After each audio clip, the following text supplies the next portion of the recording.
Good afternoon, everyone, and welcome to the Gain Center.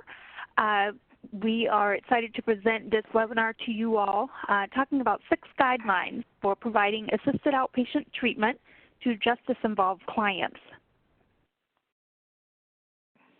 I'm Melissa Neal. I'm a Senior Research Associate at Policy Research Associates, and I'm also the lead for communications for SAMHSA's Gain Center. And all of us who are presenting today have involvement providing technical assistance to local sites implementing AOT programs. And so one of the issues that that many jurisdictions have grappled with is helping clients navigate when they can enter AOT programming, or if they are already in AOT programs, how to handle the situation when they become involved with the criminal justice system. And so we hope that this webinar will be really helpful, providing assistance and some thoughts for you to consider as you help your programs really shape policies and procedures around how to handle this issue. And we do want to make clear that the views, opinions, and content expressed in this presentation do not necessarily reflect the views, opinions, or policies of the Substance Abuse and Mental Health Services Administration or the U.S. Department of Health and Human Services. Just a couple of housekeeping items. Throughout the presentations, we welcome questions, and you will see on the side of the panel a Q&A pod.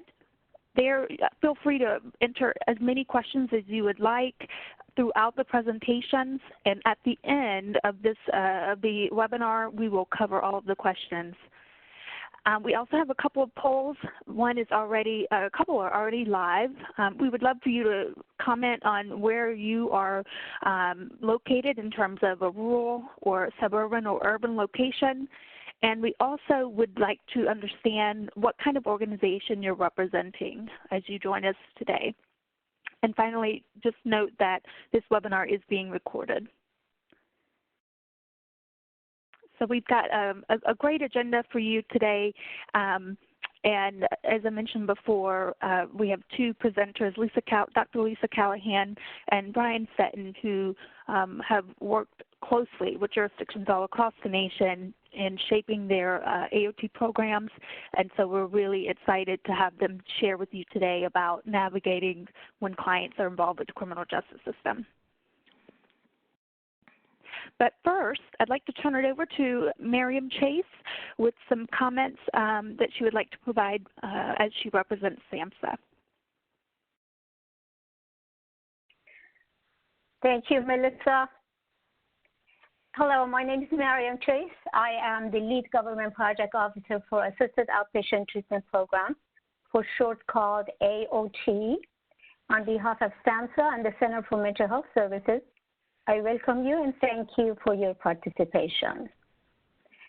AOT for individual with serious mental illness or SMI was authorized by the Protecting Access to Medicare Act of 2014, Section 224. Within the Act, AOT described as medically prescribed mental health treatment services that an individual with SMI receives while living in a community under the terms of a law authorizing state or local court to order such treatment. As you may know, many people are arrested and routed into justice system when community-based mental health services are not available, or when law enforcement or first responders do not have working relationship with these services. A range of statistics showed that people with mental illness are more likely than general public to be involved in the criminal justice system. A 2016 analysis of National Survey on Drug Use and Health data shows that more than 30% of individuals with SMI have a lifetime history of arrest, compared with 20% of people without SMI. The Bureau of Justice Statistics also report that 44% of jail inmates have been told by a mental health professional that they had mental disorder. Furthermore, prisoners with more than one arrest are more likely to have symptoms of mental illness than prisoners with just one arrest.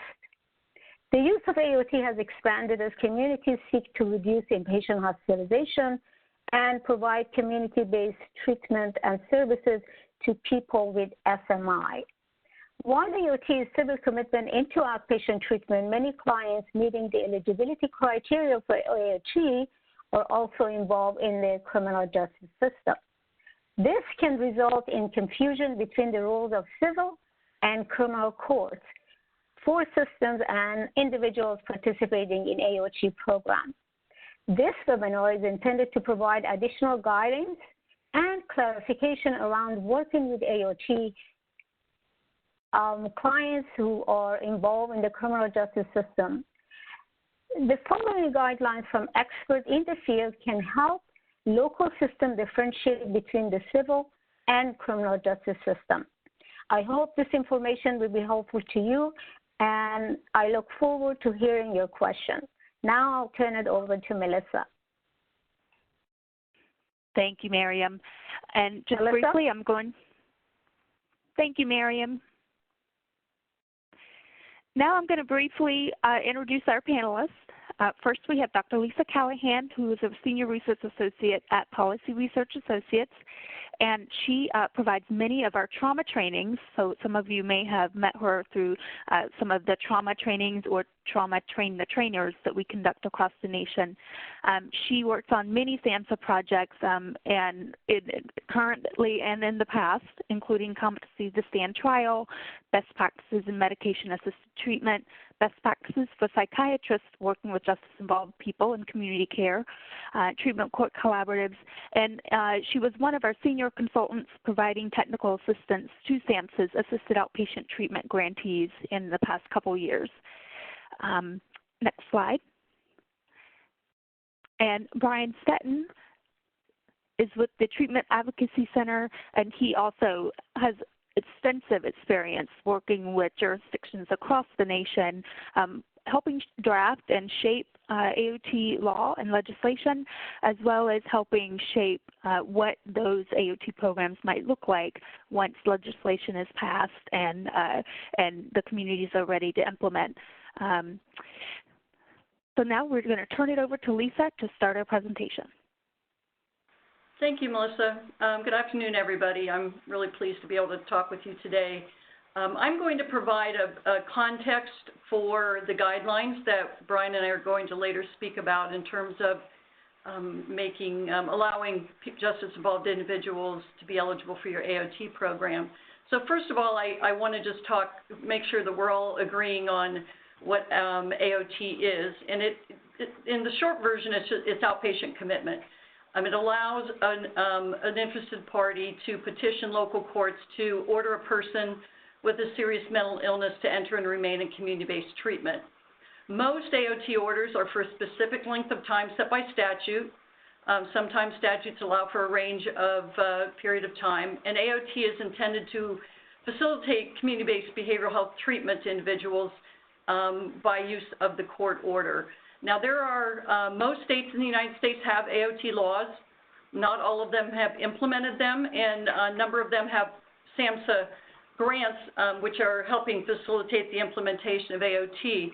But I think it's still true to assume that there are as many ways of implementing AOT as there are states that have AOT statutes, and even a lot of variation within each state. AOT laws typically require individualized treatment plans, and that really is a focus and a strength of AOT. And while a lot of different treatment services might be included in that treatment plan, most include case management, medications, and other specific therapies such as cognitive behavioral therapies. People who have an AOT order are supervised by the treatment provider and with varying degree of oversight by the court. And that is something which is specifically is a focus of AOT, is that it is a treatment-based program that is implemented through the civil court, not through the criminal courts. Some jurisdictions, but not all, require periodic face-to-face hearings before a judge, the judge who has signed the commitment order. and this is to help monitor the adherence to the court-ordered treatment. Some jurisdictions require an appearance before the judge only if there's an issue such as noncompliance or if someone needs to have their treatment orders reviewed. There is wide variation, not just across states, but even within states as to the extent that judges are having these types of hearings for AOT. There are some similarities, but very broad similarities across the AOT statutes. The primary common characteristic is that they all require a serious mental illness to be demonstrated through a clinical evaluation, and typically they also require there be some evidence of risk of harm to self or others.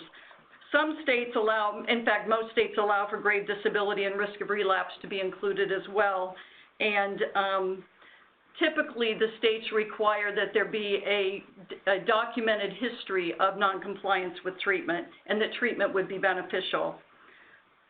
AOT can be implemented in a number of different ways. Most commonly, people are probably familiar with AOT as what we would call a step-down program from psychiatric hospitalization, where someone is discharged from the hospital and placed on AOT orders so that their treatment and adherence to treatment will continue to be monitored, but in this case in the community. Sometimes it's used as a means of engaging clients who are in the community and remain in the community but are not engaged in treatment, so a way of encouraging them and the provider to provide services, evidence-based services. And also, some may also use it as a way of kind of keeping an eye on people who they have some concerns about as they're being a danger to themselves or others. All of these mechanisms are used to some degree or another, and most states allow, at least statutorily, for AOT to be implemented in a multiple number of ways. Now, the context for this webinar is really to think about AOT as part of the larger diversion from the criminal justice system, that is, diverting people with serious mental illness and co-occurring disorders away from the justice system when that is at all possible. So for AOT to be part of early diversion, there are a number of conditions really that need to be in place. Probably most importantly, for AOT to be considered part of early diversion, there has to be cross-systems collaboration. Primarily, we think about that as being between behavioral health, community behavioral health, and the justice system. For example, if someone has charges that are pending, the prosecutor, the defender, the judge all need to be on board in terms of dismissing charges, and Brian's going to talk a little bit more about that later, or transferring jurisdiction, if you will, in sort of a layperson's terms, to the probate court or to the civil court that deals with civil commitments. At that point, the criminal court really has released that individual to the civil court and doesn't have any more responsibilities for them. And as you can imagine, and I know some of you are probably struggling with this in your community, sometimes the criminal justice officials don't really want to release someone, their responsibility for that person, depending upon the charges. But it's really important in order for AOT to be part of diversion that there is this cross-systems collaboration and really a developing of the trust that behavioral health and the justice system and the civil system can work together. There also are some legal and practical avenues that must be in place for an individual who's facing charges, criminal charges, to be diverted out. And this may seem like an obvious requirement, but it's one that really can't be overemphasized, and that the treatment resources have to be available in the community. It really is of no service whatsoever to the community to have an AOT law if there aren't the requisite evidence-based treatment services available for individuals in the community. So those really need to be in place before you can even consider effective implementation of AOT. And as I said, the communication across the systems is also really critical. The cross-system collaboration really doesn't end just with behavioral health and criminal justice, because part of AOT is a much broader wraparound treatment approach, as I said, this individualized case management. So in order for AOT to be successfully implemented, there also needs to be community support through housing providers, social service agencies, family advocacy groups, and peer support groups. All of these community stakeholders are really critical to the success of an AOT program, especially when you are considering taking into an AOT program people who have justice involvement. Pre-arrest diversion requires communication and education and training between the treatment professionals and the police. In communities that have CIT programs or LEAD programs, you probably already have the infrastructure in place to have those conversations. They've had training around issues dealing with persons with mental illness, so you already have really the infrastructure in place to begin to talk about AOT as a form of pre-arrest diversion. But the police have to know that when they encounter someone who they believe that have a serious mental illness, that there's a way to steer them into treatment and out of the justice system and away from justice involvement. So the police are obviously among the really critical players here, stakeholders here, for any kind of early pre-arrest diversion as part of your overall criminal justice diversion. In terms of early jail diversion, this requires that your sheriff or jail administrator, if the sheriff doesn't run your jail, to know about AOT, to have procedures and policies in place to know who is eligible, to have screening and assessment for suitability available as early as possible when someone is booked into the jail, and to know who to contact if AOT might be an option. So having a really strong relationship with the police and the sheriff is really critical if you want AOT to be implemented as a form of early diversion and to get someone out of jail, out of any kind of custodial care and into treatment without spending too many days, avoiding jail stays altogether, and certainly not spending many days there. So many of you are familiar with the sequential intercept model, and we are strong advocates that this is a very good framework for many types of justice reform, but in this case talking about AOT. For AOT to be part of the criminal justice diversion options in a community, officials are really encouraged to consider each intercept and determine which behavioral health and criminal justice professionals work within each intercept and plan what education and training is necessary when you implement AOT and make it available for people who are justice involved. And it's not just, even if you're focusing on Intercept 0 and you're focusing on early pre-arrest diversion, most people who you're going to come into contact with, and some of the statistics that Miriam cited, they've had experiences in all 5 of these intercepts in many cases. And they are known to both providers and justice professionals all along these 6 intercepts. So it's important not to just focus on the one intercept where you may be, but instead think about it across all 6 intercepts. By intentionally thinking of who is in each of these intercepts, who the professionals are, it also gives you an opportunity to know what resources might already be in place. So in thinking about AOT as a possibility for people on probation or someone who is reentering the community after a period of incarceration, whether it be jail or prison, it's important to know across the criminal justice system what resources, behavioral health resources, are already in place and who those key partners would be. That it isn't just looking, as I said, not just at the part of the system that you're involved in or that you're familiar with, but really intentionally think about this across the whole model. By examining every intercept and by identifying key officials, this way you can get everyone's input, including input from peers and family members, and it becomes clear what resources already exist and where the gaps are. So we would strongly encourage you, as you begin to think about accepting people with justice involvement into your AOT program, to put the SIM in front of you and start thinking about all the different partners and stakeholders you already have and the resources you already have in your community. Next, we are going to discuss the 6 guidelines for providing AOT to justice-involved clients. And Guidelines 1 and 2 are really speak to the fact that people should not be automatically disqualified from AOT simply because they have criminal justice involvement. Guideline 1 is here on the screen. Someone with pending charges should not be disqualified.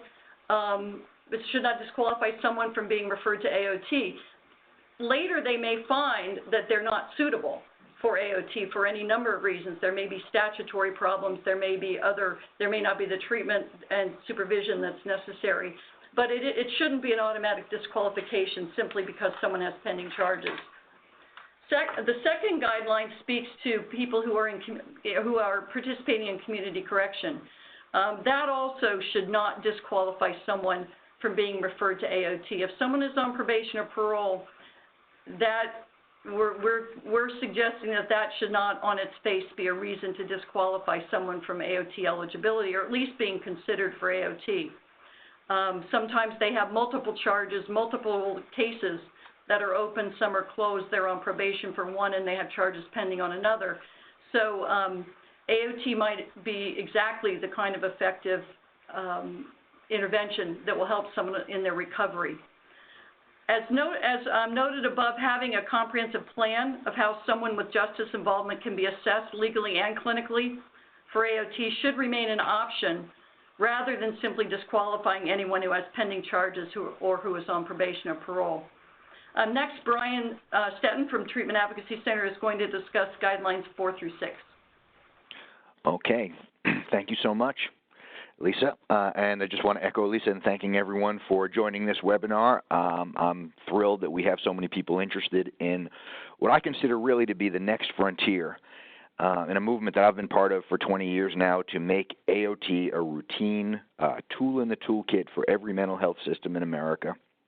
And, I think it's a real testament to the progress we've achieved just really mostly in these last few years that we can have discussions like this where we can really kind of zoom past the threshold questions like what is AOT, why do we need it in the first place, and really get to the next level that we're on today, which is to explore how can we make our AOT programs better? How do we ensure we are finding all the people who need this sort of intervention to facilitate their recovery from severe mental illness?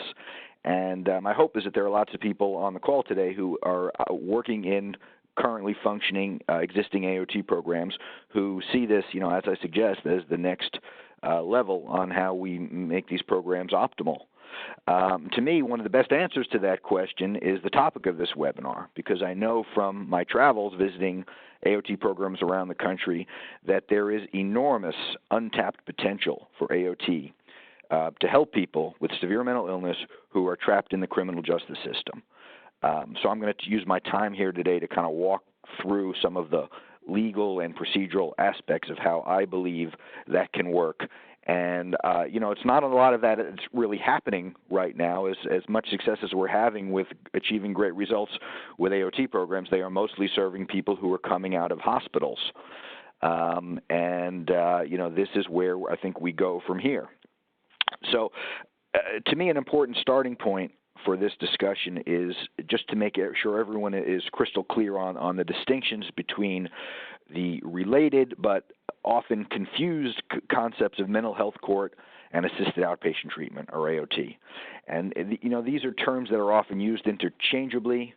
It's unfortunately common after I make a pitch to folks that they need AOT in their community for me to be told, oh, we've already got that. We just call it mental health court.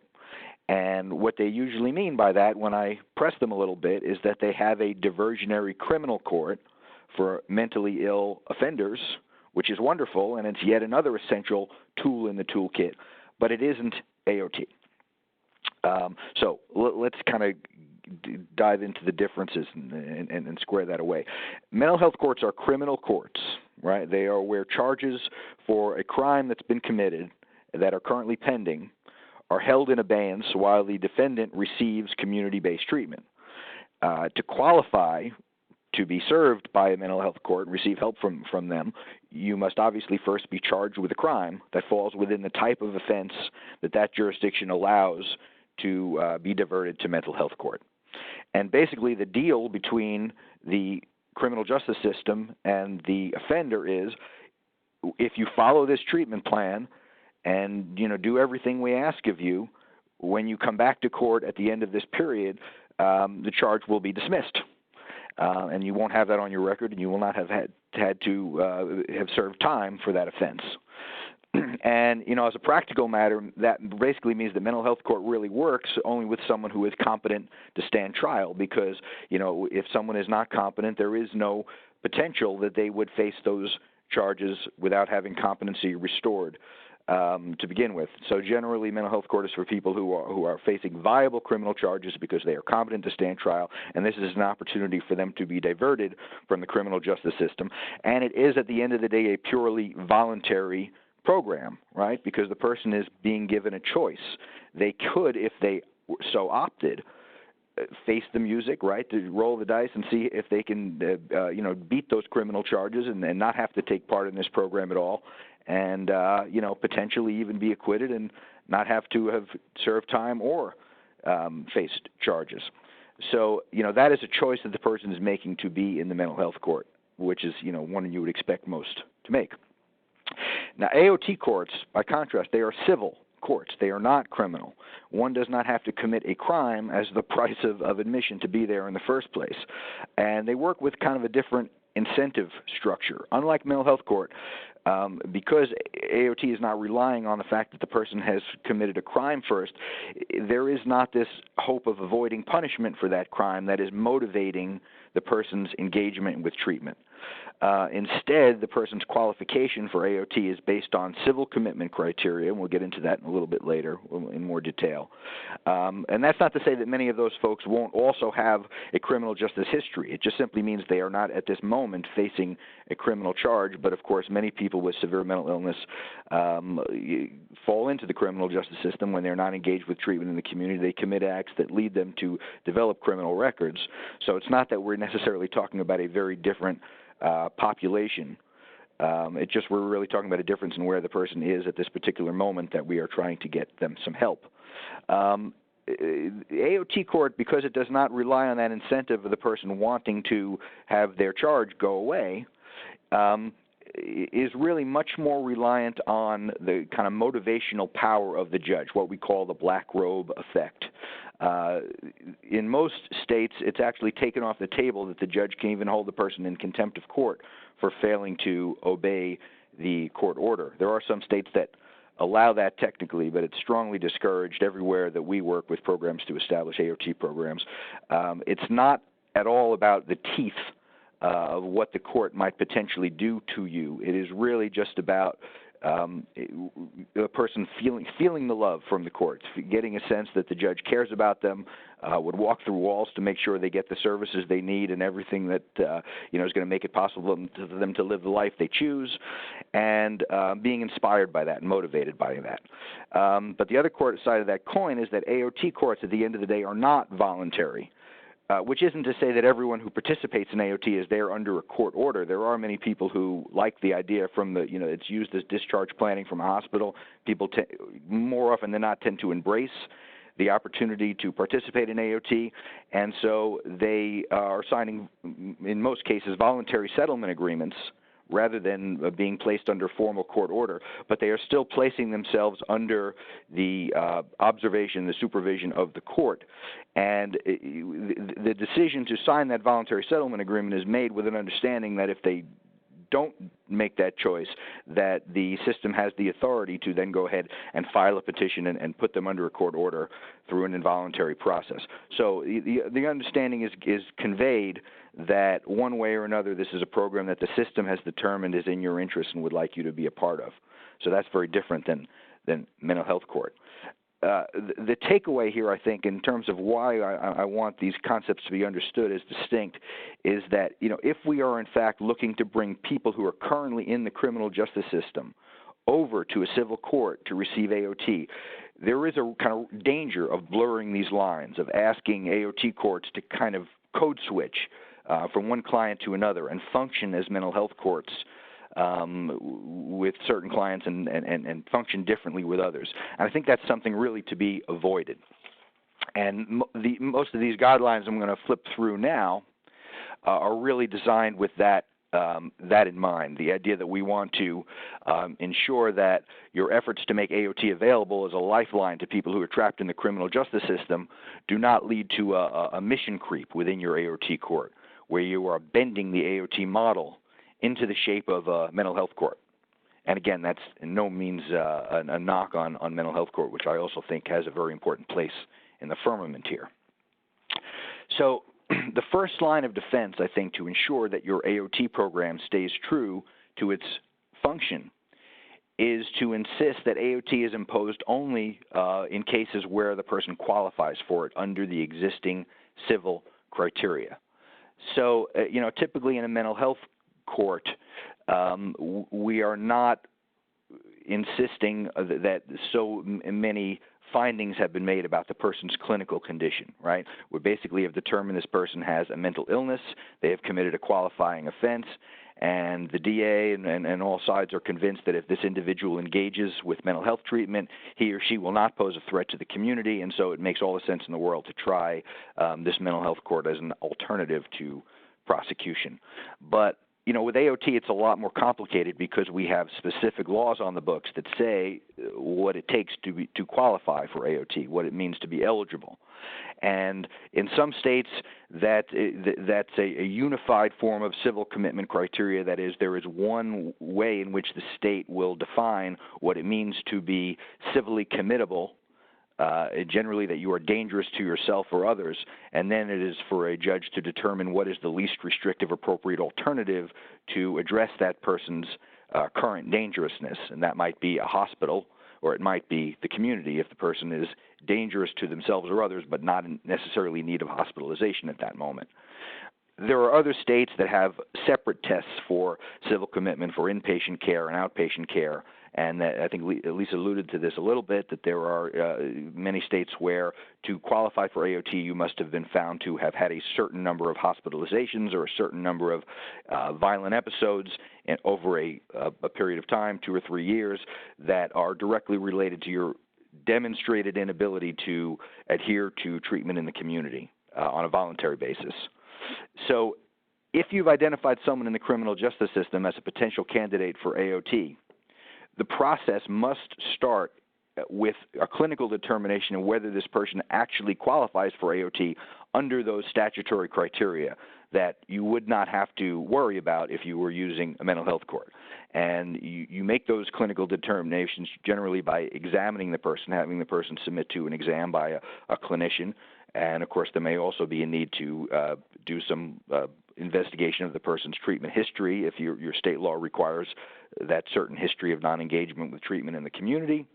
And, of course, the next part of it is that process leads to the need to actually file a petition, right, where you must actually bring this matter formally to civil court.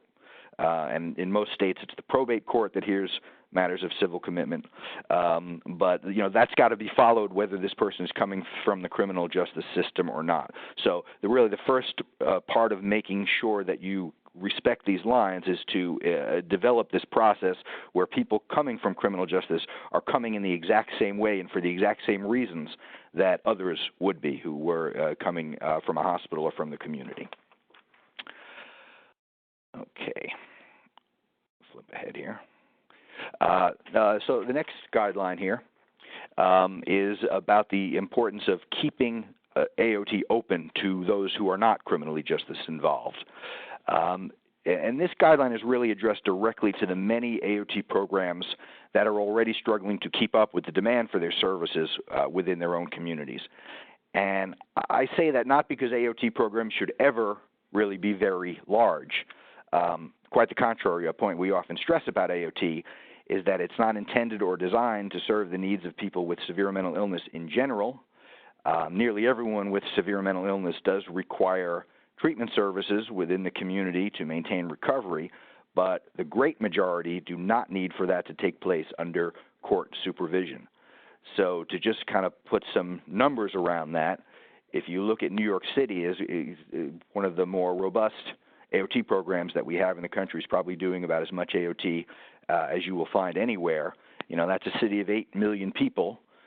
So if you take the statistic that 4% of a population has severe mental illness, that suggests there are about 300,000 people in New York City with severe mental illness, and at any given time they've got about 1,500 people under AOT orders. So that's half of 1% of all the people with severe mental illness.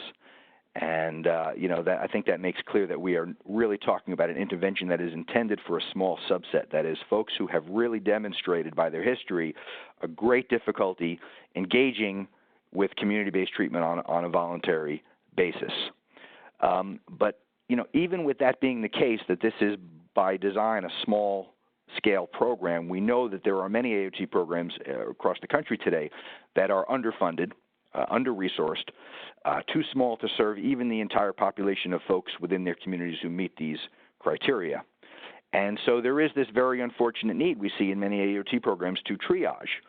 As much as they would like to serve everyone who stands to benefit from their services, they make hard choices every day about who seems to need those services the most. And that kind of AOT program, I think, should proceed very carefully in opening their doors to this new avenue of participant referral that we're talking about today.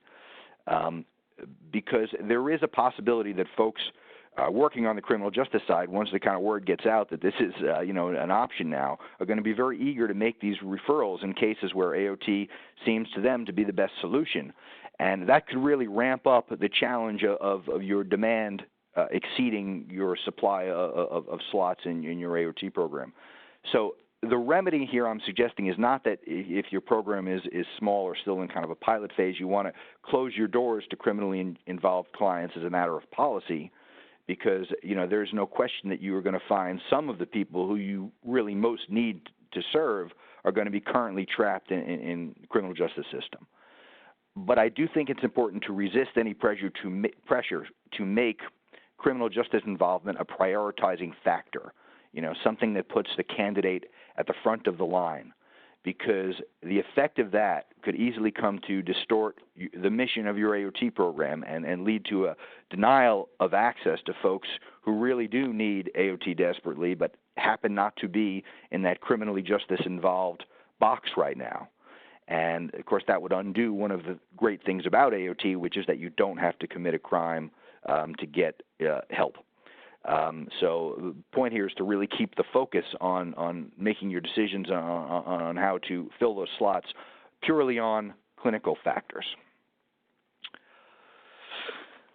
The next guideline is kind of a biggie.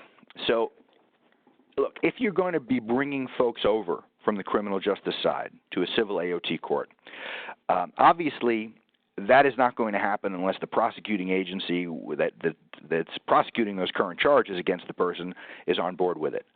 And the prosecutor is really in the driver's seat in determining this near future fate of this individual, at least up until the day when that filed charge must either be prosecuted at trial or dismissed.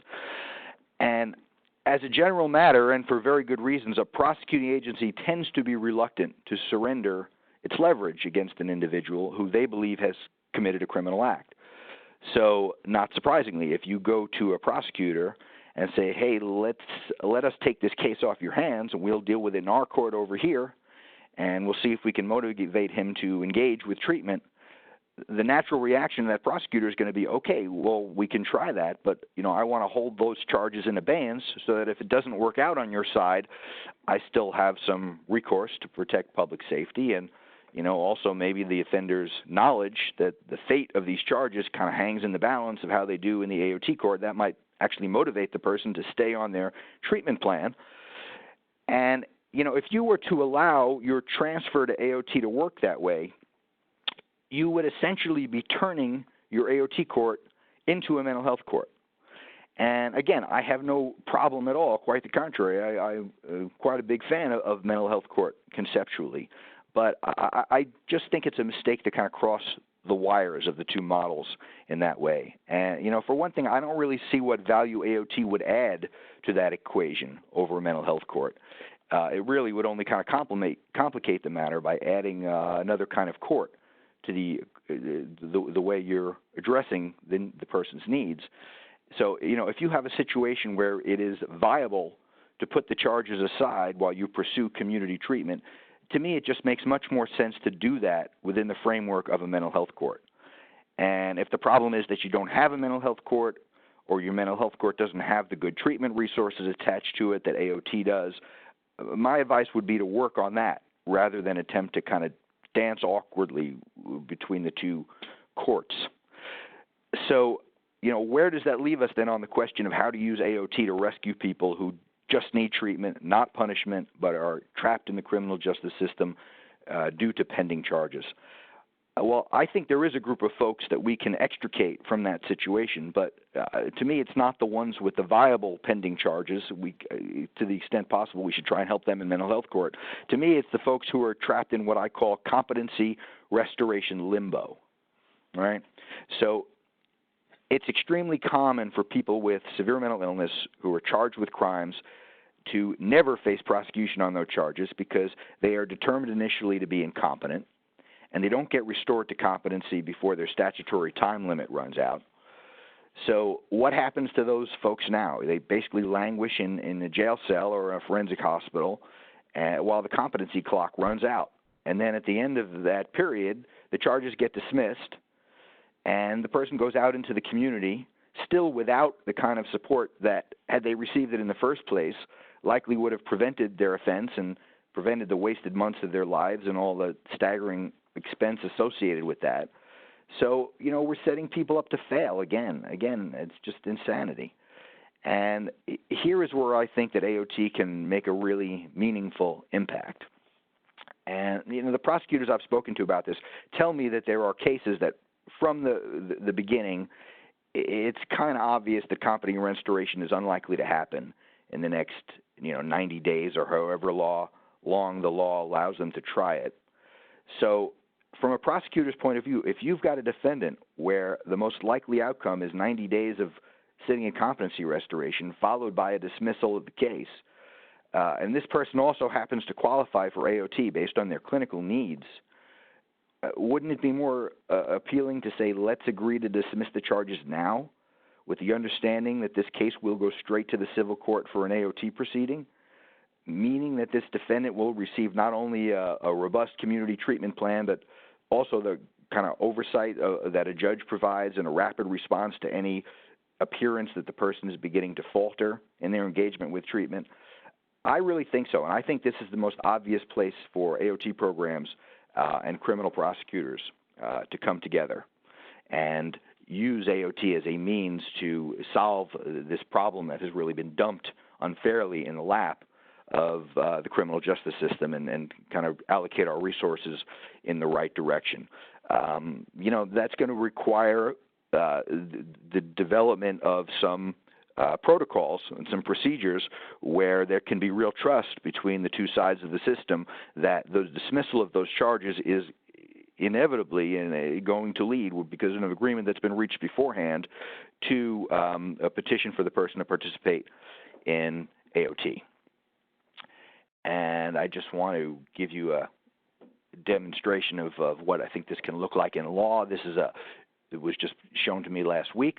This is a rule that's about to go into effect in New Mexico, Supreme Court rule that's been promulgated effective February 1, where they have actually added language to the rule that guides how dismissal after a period of attempt to restore competency has ended and failed. So if you look at this rule, it talks about proceedings after a finding of incompetency, and it says that if the incompetent defendant has not been charged with a felony, the following provisions should apply. If the case was originally filed in district court, the court may dismiss the case without prejudice in the interest of justice. Upon dismissal, and this was in the rule before, it says upon dismissal, the court may advise the DA to consider initiating proceedings to have the person committed as an inpatient, right? If the person is also, in addition to being incompetent to stand trial, is considered dangerous to themselves or others to the point that they meet inpatient civil criteria, there was already a rule that said you should, let the authorities know that maybe that's where we should go from here. But now they're adding language that says that in the alternative, the court may advise the attorneys in the matter to consider referral to an appropriate person authorized to petition for AOT. So, for the many people who cannot be restored to competency but do not meet criteria for inpatient commitment, AOT now becomes a viable option, so long, of course, that they meet the ordinary criteria for that. The last guideline we'd like to bring to your attention is just this, the importance of the counsel for the participant in this program to fully make the legal implications of this transfer from one court to another clear to the person who is going to experience it. So there are basically two attorneys who have roles here. There is the criminal defense attorney who's representing the person on their pending criminal charge. If, in fact, we're going to be dismissing without prejudice, it's important that the person understand that that doesn't mean that they necessarily won't ever be prosecuted for that crime. It still leaves the prosecuting agency with the authority to refile those charges at some point in the future, which I think they would be unlikely to do as long as things go well. And, of course, refiling would still leave open the question of the fact that the person has not yet been found competent to stand trial. But nonetheless, the person should understand that there is a potential that they could be charged with that same crime again at some point in the future.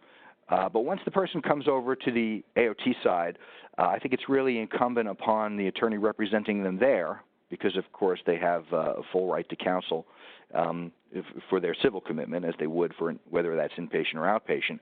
It's important for that, because we want this person to not be scared, not be worried about the fact that they are now in AOT, to view this as quite rightly as something that is has been imposed because the court believes it's going to help them. We want this person to understand that not complying with the court order will not lead directly to the prosecutor refiling those charges, right?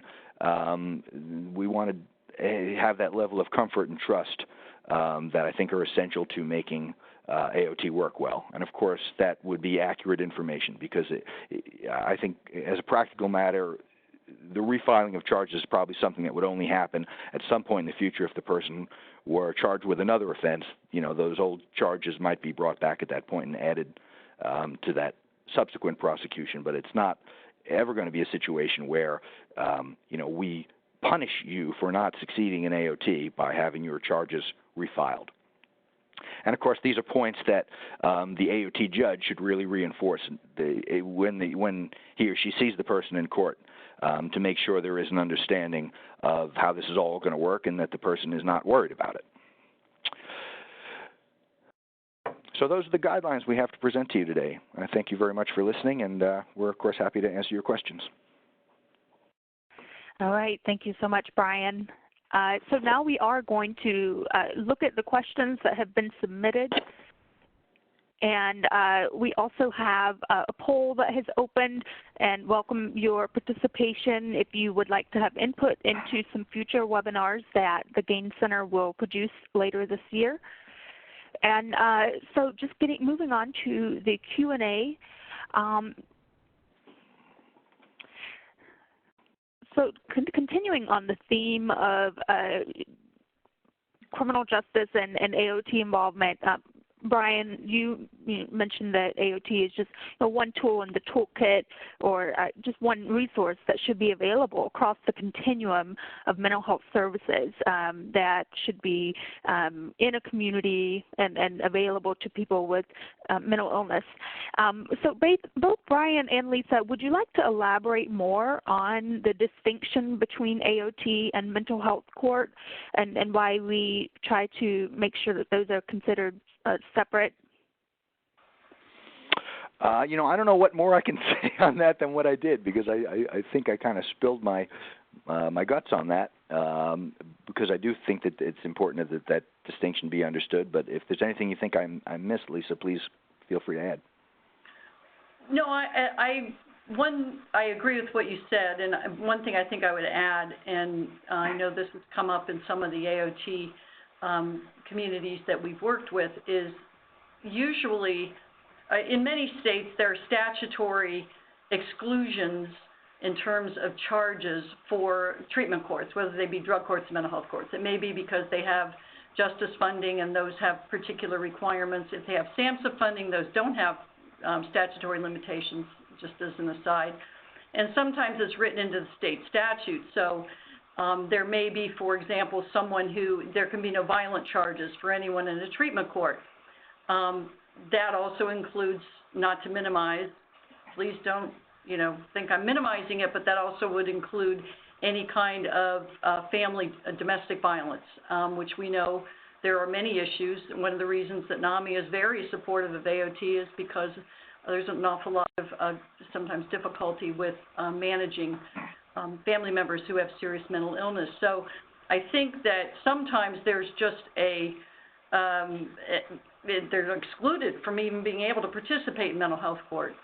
And the other, I think, and Brian mentioned this in passing, is most counties don't have mental health courts anyway. So it's not an available option for people with serious mental illness. So in practical terms, if a state has an AOT law that's, at least in theory, available in each of the county, in each of the jurisdictions, most counties in the United States don't have mental health courts. So it's not even really anything that is not an either or. Lisa, is it different in that the lack of a program means there's less of an opportunity to actually establish a program? I mean, as we've already said, the fact that we have AOT laws everywhere certainly doesn't mean we have AOT programs everywhere, far from it. And I actually think the mental health court model has pervaded the country to a greater extent than AOT has. But, if there is a need for a mental health court somewhere, would there need to be some kind of legislation that would empower that jurisdiction to start a mental health court? There are some states that have no mental health courts, that have lots of mental health services available, such as the state of New Jersey, the state of Connecticut. They don't have mental health courts. So it's not necessarily that there aren't mental health services available, although that is the case in some specific counties and states that may have mental health courts. For sure, they're more likely to be in highly urbanized areas where there tend to be more mental health services available and, just the critical mass of justice and behavioral health professionals to start a program. Most mental health courts there are some states that are exceptions to this, but most mental health courts, certainly early on, were started on a wing and a prayer, and a lot of volunteer time from judges and others, because they felt strongly that it was a need that wasn't filled in their county. Some states fund mental health courts without, to the same extent they do drug courts. So it really varies greatly, but there, in the more rural areas where we know there are scarcity of resources, mental health resources and other health resources, it would be very difficult to have a mental health court. Yep. All right. So we've got a couple more questions. One person asked, if someone is referred to AOT but already has formal probation with mental health terms in their terms and conditions, what, if any, would be the benefit of AOT? And I'll just leave that to both of you to respond. Yeah, no, it's a great question. I mean, one benefit of it might be that it would actually ensure access to quality services the person needs, right? Because AOT is not just, it's a mutual commitment. It's not just about committing the person to the system. It's also about committing the system to the person. So, one thing that occurs to me is it might make a person have a whole lot easier time fulfilling the terms of their probation or parole, if in fact we can get them into an AOT program that makes those kinds of intensive services available to them that might not otherwise be. But the incentive on the person to engage with treatment, I think it's true, it really would come entirely from their probation or parole, because unlike AOT, you've really got some serious teeth there when you can say to the person, you are at risk of going back to jail if you don't obey this probation term.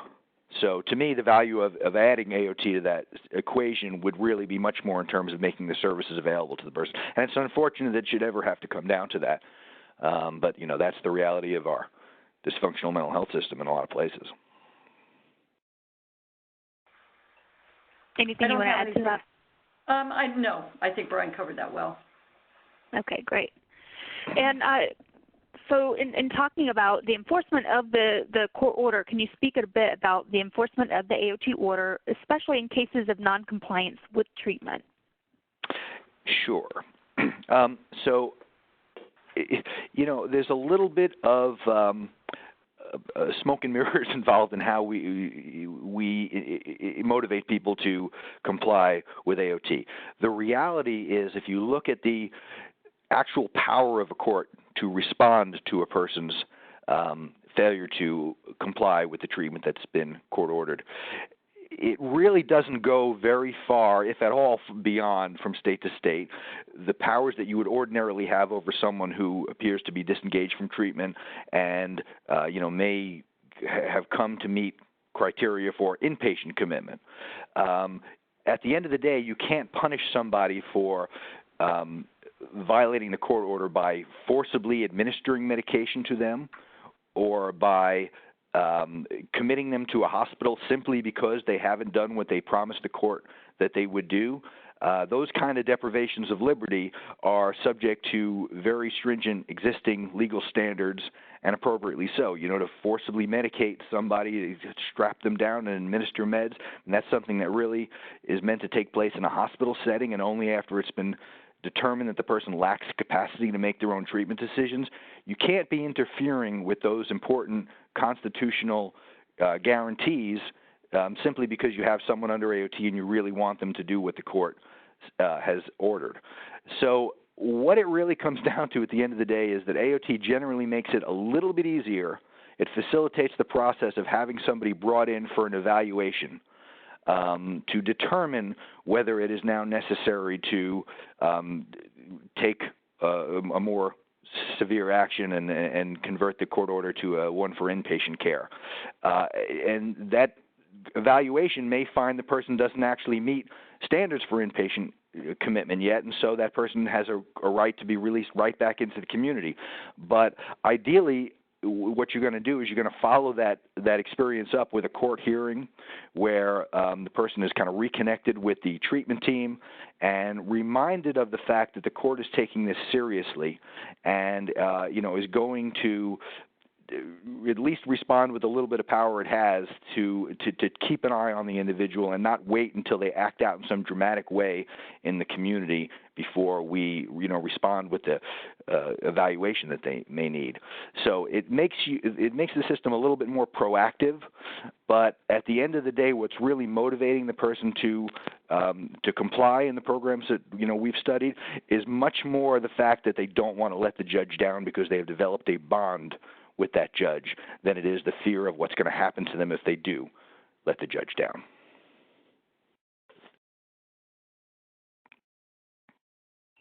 Lisa, do you have any response to that? No, I think Brian did a fine job covering that. Okay. So one responder asked, so they have individuals who are participating in AOT and then are incurring charges. So what can they do? Do you have any guidelines in terms of steps that jurisdictions can take to ensure they're able to keep their AOT participants out of jail after being arrested on a warrant? You want to try that one, Lisa? No, I was thinking, that sounds like a lawyer question. Yeah, I'm sorry, Melissa, could you explain the situation to me a little bit again? I'll read the question verbatim. How do we help people who are currently in AOT who also have pending criminal charges? How do we keep them out of jail after being arrested on a warrant? I don't know that there's any real formula there other than that you want to, have lines of communication open so that the prosecutors who have authority over those charges understand the nature of the person's illness, the fact that, if they engage with treatment, they will most likely not pose a danger to the public, and to, ask for as much as possible for that to be taken into account when decisions are made on that criminal case. And, I don't know if you can do much more beyond that than just make sure that everybody within your criminal justice system understands AOT, what it's trying to accomplish, has compassion for the people who are taking part in it, and, takes into account a person's AOT status when decisions are made on criminal cases. And obviously, the more violent the offense may be, the harder that's going to be for the prosecutor and the less leeway they're going to feel they have. But, the other part of that I would, ask to have folks keep in mind is that where you have CIT, right, when you're the kind of first line of the law enforcement system are officers who are trained in mental health and understand the nature of mental illness. I think it's really important that the CIT officers within your police department are aware of who in the community is under AOT court orders, so that anything they may observe, they will bring that to the attention of the AOT treatment team, so that appropriate action can be taken before that person, winds up under arrest. And just along those lines, another person asked, how is the handoff managed between a person in jail who has been put on AOT and the community-based AOT program? So in other words, does someone from the AOT program come to the jail and explain to the person how the AOT program works? So I guess that's a question about potentially letting people know in jail that there is the opportunity to participate in an AOT program. Yeah, I think it really all this is really kind of new, right? As I've kind of expressed already, this is really, I think, the next frontier on how we're going to make AOT programs even better than they are. So it's not like we have real established protocols. If there are programs that are doing this now in a kind of robust way, I'm not aware of them yet, but I would love to be. So I really encourage people to get in touch with me and let me know how you're answering these questions about how exactly the process works from one step to the next.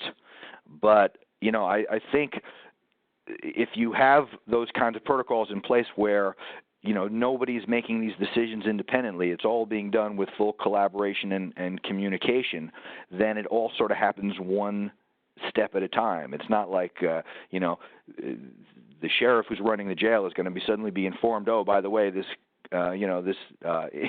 person you have in your custody has just been placed under AOT. The law enforcement partners and the prosecuting agency all really should be part of the making of those decisions. And so, the handoff should really happen quite naturally, because it's a kind of concerted effort by the whole system working in concert to, place this person from one system to another. And, there'll be kind of a sequence of the steps by which that happens, because everybody's, part of it.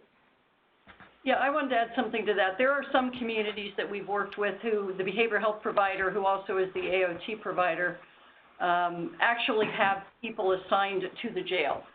That's where their office is, if you will. So in those communities where someone who is truly a liaison between behavioral health and the jail has a regular appearance and a regular relationship with the people in the jail, I think that makes that handoff smoother. It makes it a consistent handoff, and one that takes place in a relatively quick period of time.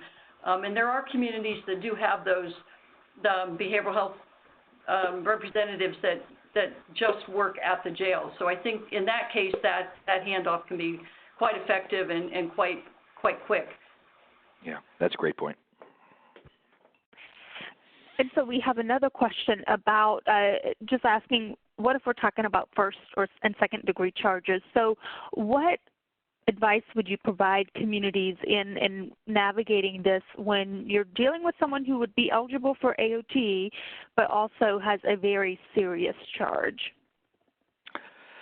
Yeah, that certainly makes it harder. Especially when you're doing it in the way I suggest, where you're dismissing charges. I certainly would not blame a prosecuting agency to be even more reluctant to hand away that leverage in a case where there's some, serious violence that's been committed. I think probably that's not where we're likely to find most of the real kind of good cases for this this alternative to prosecution. I think we should probably focus our efforts on finding those folks who have committed low-level offenses, nonviolent offenses, who nobody is really worried about so long as they receive treatment. The stakes get much higher, and it just gets much harder to make that decision when you're talking about someone who's committed a violent offense, who probably is not even going to, in most places, qualify for mental health court. So to say, this person's offense is so serious they can't get mental health court, but let's, do AOT instead where the charges are going to get dismissed, boy, I think that's a tall order. Lisa may feel differently. No, I agree with that. I think that's, in some cases, it's just impractical, and that is just the reality of this any kind of jail diversion, any kind of justice diversion. Some cases just simply aren't going to be palatable or appropriate. And Lisa, you mentioned the program that has a staff person in the jail. So someone did ask, can you or Brian identify one or more jurisdictions that are currently utilizing AOT as a tool in diversion from the criminal justice system? Also, are you aware of a program that integrates AOT into the discharge process for people leaving jail or prison, so more of that step up from jail or prisons versus a step down from the hospital? Could you share about any jurisdictions that are doing this kind of work? Yeah, I can know of a couple. Do you want to try that one first, Lisa, if you know of any? No, I know the ones I was thinking of. I'm not sure to what extent they've been successful in making that transition. So I know you're out in the field a lot. So why don't you go ahead? Sure. So New York is one state that comes to mind as a place where we've actually put in the statute that people who are receiving forensic services while incarcerated in jail or prison should be considered as part of the routine discharge planning for AOT eligibility upon their release from jail or prison. And my understanding is that that's become a fairly common thing in New York. There may be some people on the call from New York who are frustrated in that they haven't really seen that happening, but my understanding is that that's happening in a lot of places in New York, and that has been kind of internalized as the process for releasing someone from a jail or prison.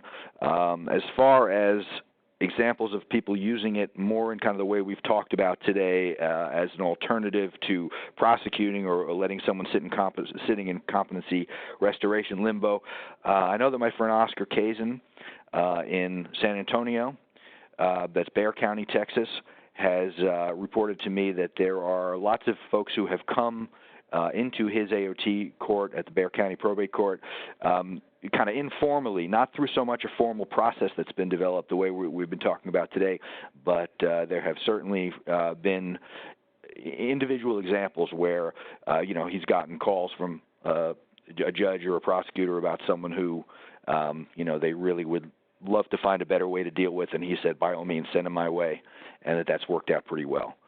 So, this is stuff that happens. Yeah, and I think, too, that as those relationships with CIT and other, the sheriff, as they become more and more familiar with and develop trust and an understanding of AOT, they can become among the biggest advocates for using AOT not just as a step down from hospitalization, but as an alternative to any kind of hospitalization. All right. And I think we've gone through many of the questions that relate specifically to the criminal justice overlap with AOT. So I'll move into some of the other questions. We've got numerous questions across the spectrum in terms of how to implement AOT. So one person said, in my community, AOT seems to only be initiated upon release from the hospital. How have you started to make it more common to initiate AOT for individuals who are not first identified through hospitalization? I think that's exactly what I was speaking to before, that a behavioral health professional who maybe their case manager, another provider, or the CIT officers who see someone who may be heading in a direction that historically has led to hospitalization, I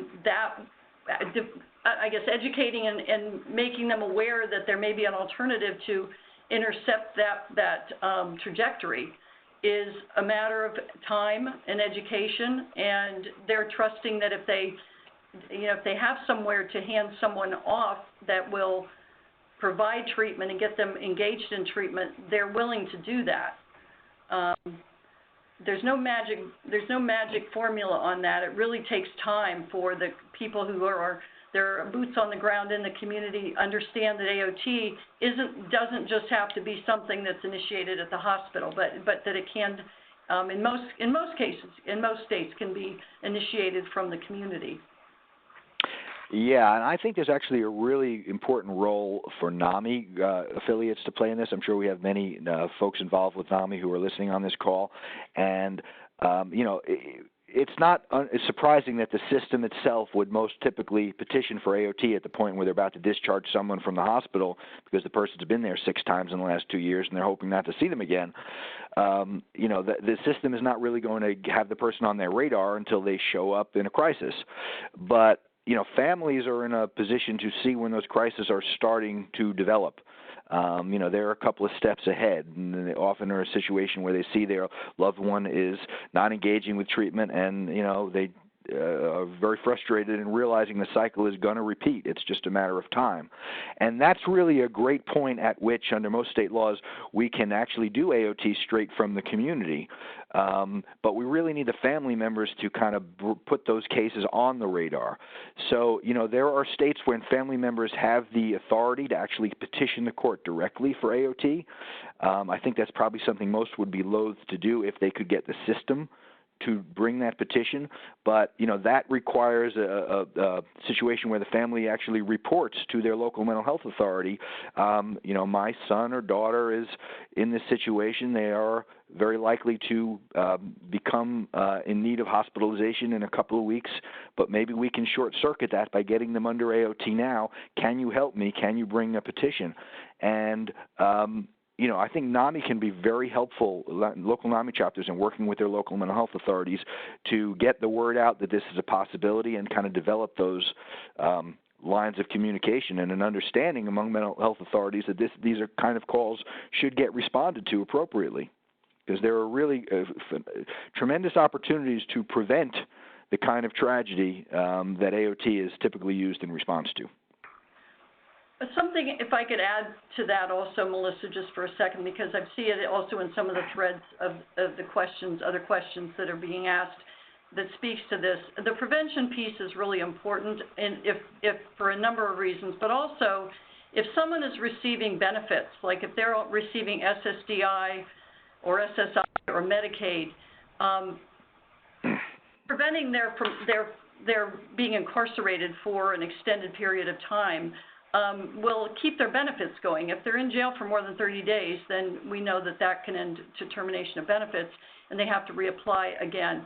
So many people who are on AOT or eligible for AOT are also eligible for a slew of benefits from the county and the state in terms of treatment. And if you're in a Medicaid-eligible state or Medicaid expansion state, many of the people who you will see as being eligible for AOT would also be eligible for benefits that maybe thus far no one has really had a case manager long enough to work with him or her to get those benefits secured. So there's also, and repeated incarceration even for 2 days interrupts the continuity of care, whether termination benefits won't happen in 2 days, but it does interrupt the treatment and the continuity of care that a person may be receiving in the community. So there's a lot of reasons to maintain someone to the greatest extent possible in the community rather than this be just a step down from jail or a step down from hospital, but to really make a person's treatment and quality of life a priority and not just waiting until a situation blows up. and across the country, we're seeing many communities struggle with the opioid epidemic, many communities continuing to struggle with the meth epidemic in their areas. So for individuals who are dually diagnosed with a serious mental illness and a substance use disorder, can AOT include treatment for substance use disorders? So the answer to that is yes. An AOT treatment plan is going to cover basically the entire array of services that an individual needs to survive safely in the community. And there are certainly many people under AOT who who part of their treatment plan includes that you're going to take part in substance abuse services and refrain from using certain substances that have proven to be bad for the person. One note of caution I would add to that, and I also want to make very clear that I'm speaking really anecdotally from things I have been told many times rather than, with any kind of data to back me up on this. But my strong sense from the programs I've observed is that an AOT order is probably not going to be as effective for someone whose primary issue is substance abuse, right? People who are dually diagnosed exist across a very wide range, and there is great disparity in terms of which issue is the predominant one. And so while I think there are many people whose predominant problem is that they have an untreated severe mental illness, but also have some substance abuse issues that go along with that as they have worked to self-medicate. I think that there is enormous value in using AOT to address both problems, but for someone who has a very serious addiction to a very addictive drug, I think it's probably unrealistic to expect the fact that a judge who has told the person to not take part in that, stay away from that drug, to think that that's going to be very powerful. Substance abuse requires, I think, a really different set of responses, and I think is unlike mental illness in that there really has to be a serious desire on the person's part, a serious resolve to refrain from those addictive substances. And when you think about the things people do to feed addictions, the idea of not wanting to let the judge down, it's probably not realistic to think that that's going to loom large in a person's decision making on that. So, I absolutely believe that AOT has its place for dealing with dual diagnosis, probably not so much on the range of that spectrum where the substance abuse issue is the predominant problem.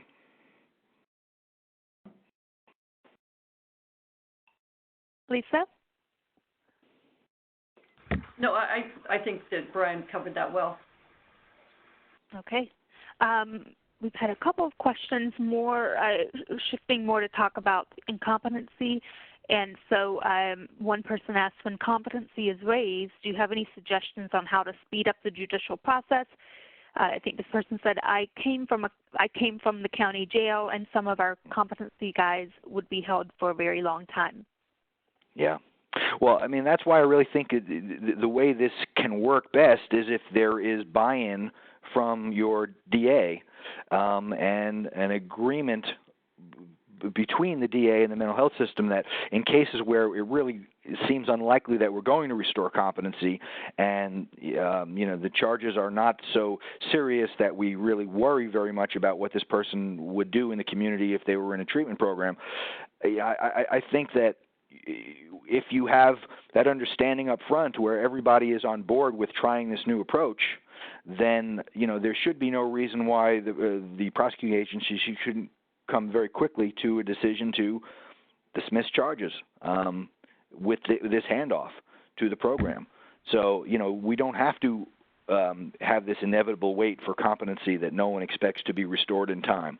We can get in front of that by reaching this consensus.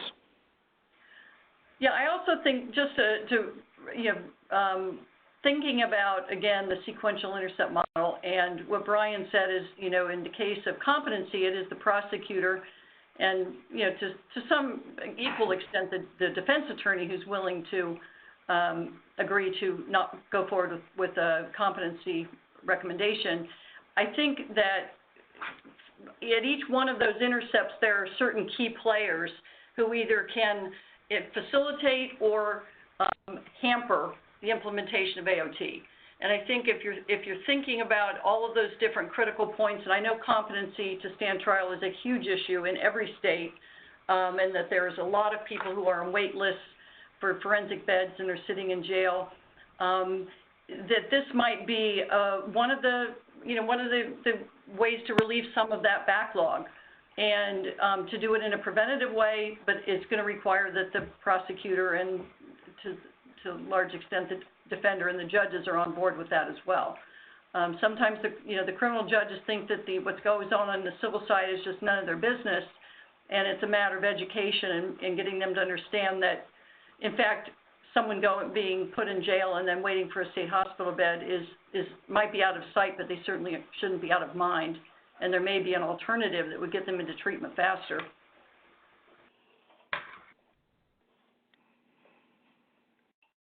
All right, so I'm just going to do one more question, and then we'll move on to wrapping up this presentation. This is more general, and I think that you've also started to touch on this a little bit, but I think it's a concern that many communities continue to have. One of our listeners said that she was told by a representative for VERA's pretrial justice program in New Orleans, who implemented law enforcement assisted diversion, that they would not support AOT because it's coercive. And so what are your responses and thoughts to that kind of concern? Well, one thing I'm delighted to report is that New Orleans Parish has an AOT program now. It launched, I think, just a few weeks ago, just before the new year. So, I think the person who may have expressed that opinion will hopefully see a different reality in what they're accomplishing there. But, I just don't think of AOT in those terms at all, and I don't think anybody who's really sat down and sat through a series of AOT hearings would have that feeling either. These are programs for people who have suffered enormously as a result of their difficulty engaging with treatment, who have been through, been to hell and back multiple times. And, this is a program that throws them a lifeline. Now, does it sometimes have to override the fact that a person lacks insight into their illness and can't see that they have a severe need? Yeah, it does that, but not in an arm-twisting, scary, coercive way. It does that in a very loving way, and hopefully, for as short time as possible. And, what I have seen again and again is that, even the minority of people who enter these programs, unhappy about it and resentful and feeling like they're being forced to do something they don't want to do, the reason this works, AOT is not something that is kept in place forever. It's generally done for a year or so, and it doesn't work with everybody by any means. I mean, there certainly are the results are not universal, but the reason the data tells us this is helping with lots of people more than anything else we have to deal with this very challenging population is that folks come to see that their lives are better, even if that insight doesn't come back where they realize they have an illness. They develop habits of treatment compliance, and that hell they had been living through fades away, and they start to realize that they can actually achieve the things they wanted for their lives. And that's a hard thing to argue with, and it's hard for me to think of this program as being coercive when I see the people who receive it in such overwhelming numbers being really glad that it came into their lives. And you can look at the data we have from New York, interviewing the people who've been through AOT to really see that come through. Lisa, would you like to make a closing comment? I think that it's. I understand the origin of that concern, and I think that there are certainly circumstances where AOT perhaps hasn't been implemented either on an individual level or community level in a way that would suggest that it's not coercive.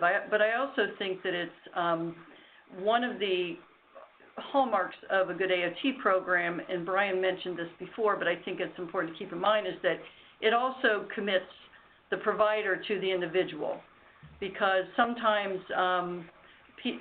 treatment programs are client resistant rather than the client being treatment resistant. And AOT binds them both to this court order.